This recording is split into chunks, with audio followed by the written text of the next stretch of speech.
کھانا ایک ایسی چیز ہے جو ہر انسان دن میں 2 مرتبہ یا 3 مرتبہ کم از کم کھاتا ہے، اور اس کے علاوہ بھی جب موقع ملتا ہے تو گھر میں دسترخوان لگتے رہتے ہیں۔ یہ اللہ تعالیٰ کا بڑا انعام ہے کہ اللہ کی دی ہوئی بہت نعمتیں ہیں جس سے ہم سب لطف اندوز ہوتے ہیں، اور اگر ہم وقت کا اندازہ لگائیں تو تقریباً روزانہ 1 سے 1.5 گھنٹہ کھانے پینے میں صرف ہوتا ہے۔ اللہ والوں کا یہ تجربہ ہے کہ جو آدمی اپنی 2 چیزوں کو قابو کر لے گا تو وہ بہت آسانی کے ساتھ اللہ تعالیٰ کی دوستی اور ولایت حاصل کر سکتا ہے۔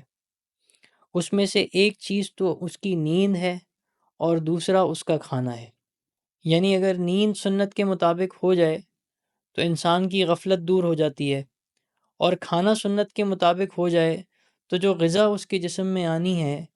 وہ غذا اللہ تعالیٰ کی بندگی اور اللہ تعالیٰ کی محبت اور معرفت لے کر جسم میں داخل ہوتی ہے۔ پچھلے زمانوں میں جب اللہ والے دیکھا کرتے تھے کہ ایک آدمی سب کچھ کرنے کے بعد اللہ تعالیٰ کی بندگی کامل انداز میں نہیں کر پا رہا، تو وہ پھر اس کے کھانے کی طرف متوجہ ہوتے تھے اور یہ دیکھتے تھے کہ وہ کون سی چیزیں کھاتا ہے، کس طرح کھاتا ہے، کیا اس کے کھانے کی ترتیب میں کسی قسم کی کوئی کمزوری یا غفلت تو نہیں ہے، اور وہ اس کو باقاعدہ دور کیا کرتے تھے۔ اسی طرح اگر دیکھا جائے تو طبیب جو ماہر تھے پچھلے زمانے کے، وہ بھی پیٹ کی بنیادوں پہ بیماریوں کو تشخیص کیا کرتے تھے، اور وہ کہتے تھے کہ ساری بیماریوں کی جڑ ہمارا پیٹ ہے۔ اگر ہمارا پیٹ صحیح ہو جائے تو ہمارے جسم کا نظام بھی ٹھیک ہو جائے گا۔ اسی طرح صوفیہ اکرام بھی یہ فرماتے ہیں کہ اگر اپنی روح کو قوی کرنا ہے اور اللہ تعالیٰ سے معرفت کے بڑے بڑے مقام حاصل کرنے ہیں تو اس کو چاہیے کہ کھانے پینے کو صحیح انداز کے ساتھ اختیار کرے۔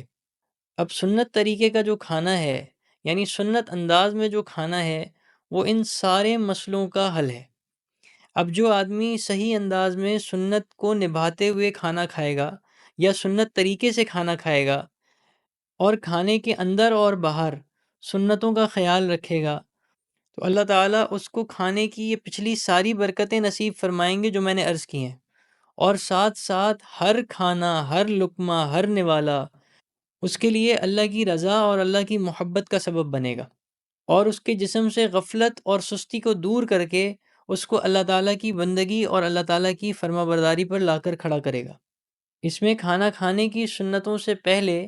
کچھ اہم بات سمجھ لیجئے کہ حضور صلی اللہ تعالیٰ علیہ وسلم نے کچھ باتوں کا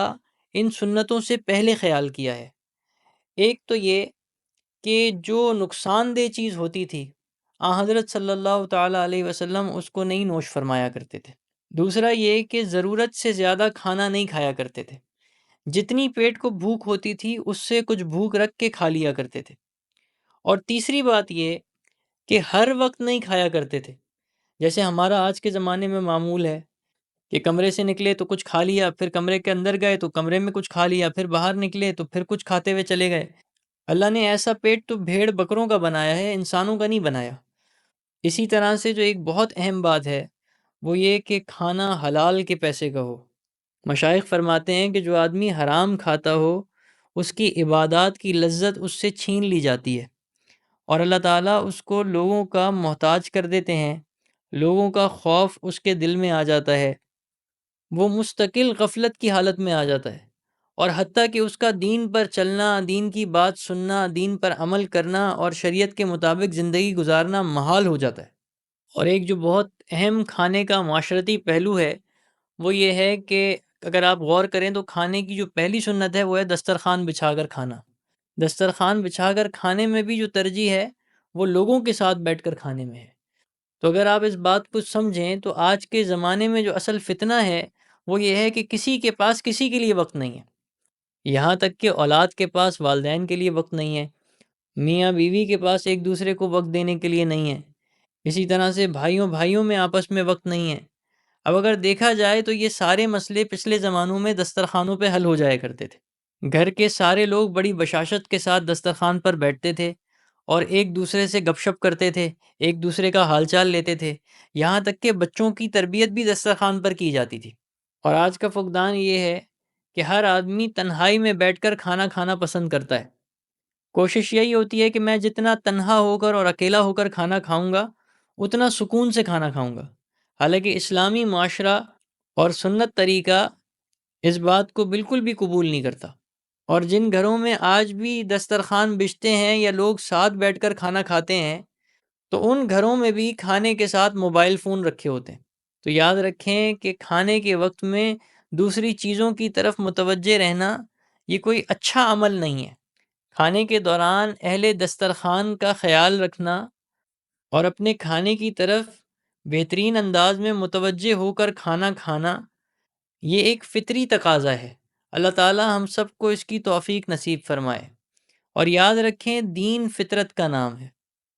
تو یہ 5 باتیں میں دوبارہ عرض کر دیتا ہوں جس کا خیال رکھنا بہت ضروری ہے۔ وہ یہ کہ سب سے پہلے تو حلال ہو۔ اس حلال میں دونوں باتیں شامل ہیں